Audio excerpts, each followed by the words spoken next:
Renato Sá, eleição de 2004 foi difícil, a de 2016 foi mais difícil. 2024, 2016. 2000, vamos classificar aqui, 16, 20 e 24. A mais difícil e a mais fácil. A eleição mais difícil, na minha opinião, foi a 2016, né? Porque a gente tinha um cenário ali de, como foi mencionado, de um grupo desacreditado, né? Um grupo que estava ali sem lideranças, entre aspas, né?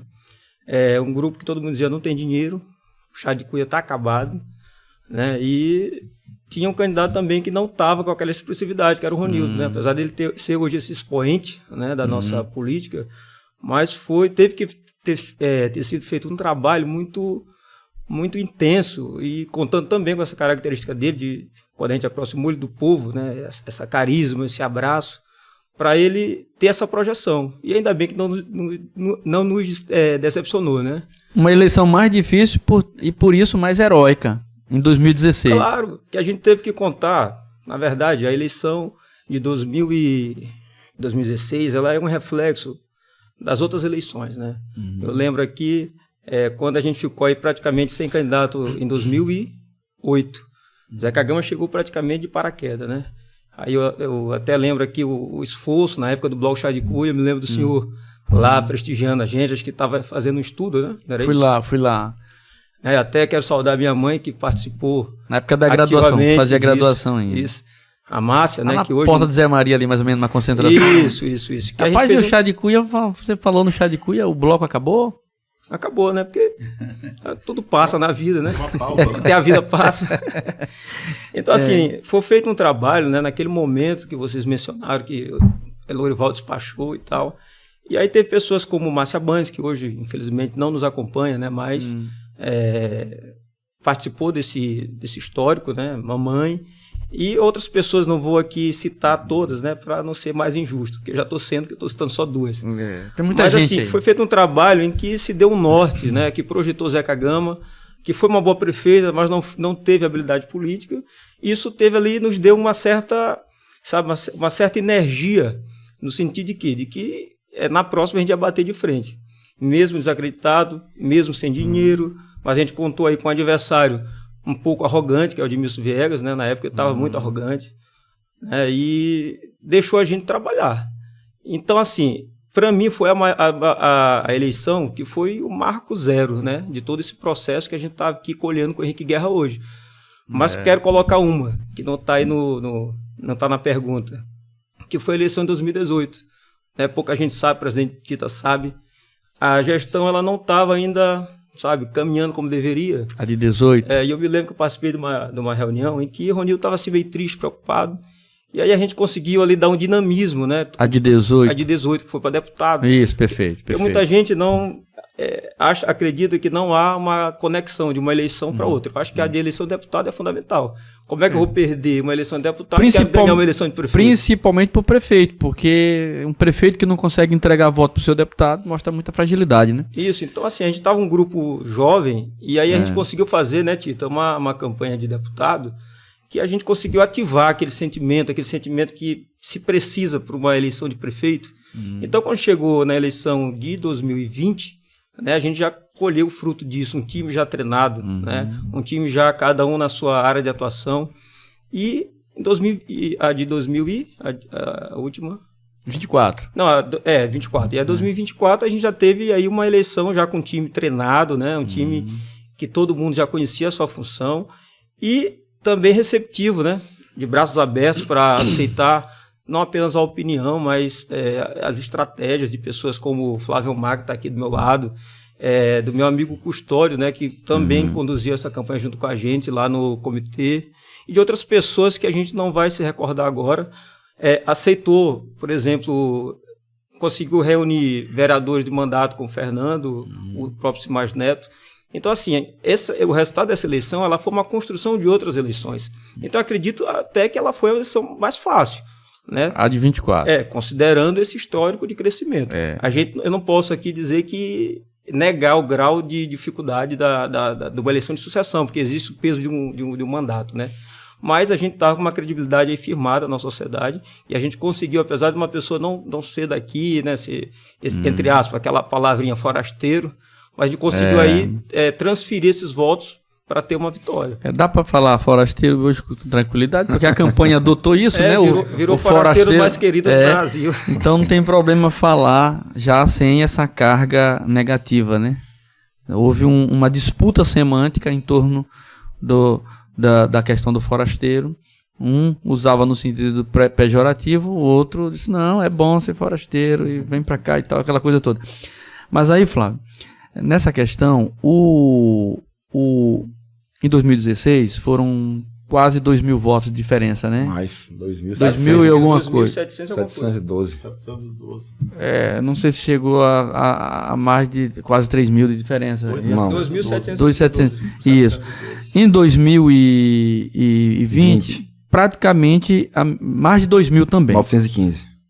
2.915. Então veja bem, ele repetiu esse feito com o Ronildo, candidato, mais de 2.000 votos em 2016, 2020.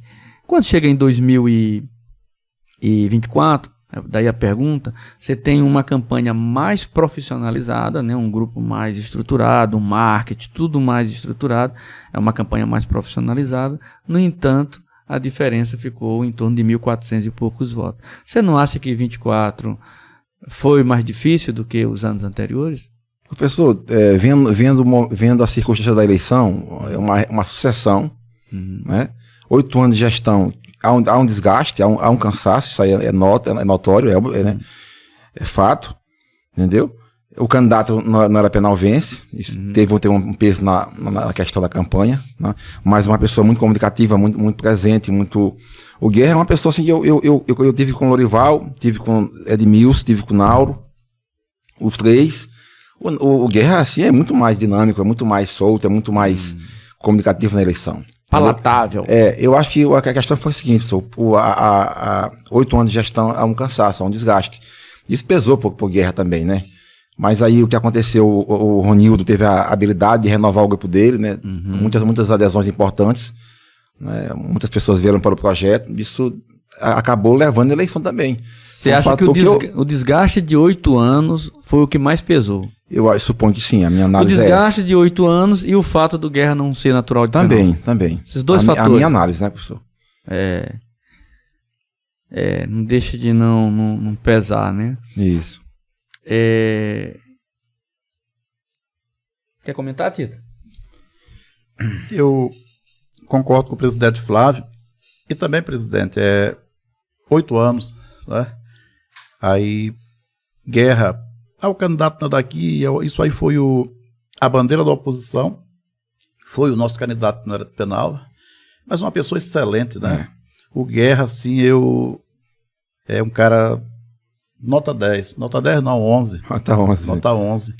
E também aquela coisa de Penalva não reeleger quem não é da terra. Tinha esse fantasma, né? Tinha esse fantasma na nossa campanha. Bonifácio era uma pessoa boa, vinha de Lorival com uma aprovação de 70%, 80%, e Bonifácio veio e perdeu porque não era da terra. O povo daqui não vota em quem não é da terra. Tinha essa história. Então quebrou isso, né? Nós quebramos isso. O Ronildo quebrou isso. E o Guerra é um candidato muito leve. Um candidato muito leve, um candidato que o grupo escolheu. Né?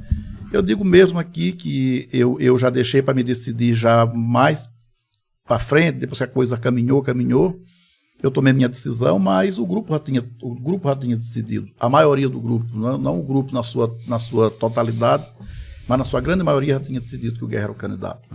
Né? Então eu também já estava decidido. Eu também já tinha o Guerra como nosso candidato pela forma de dialogar, pela maneira ali de como recebe a gente.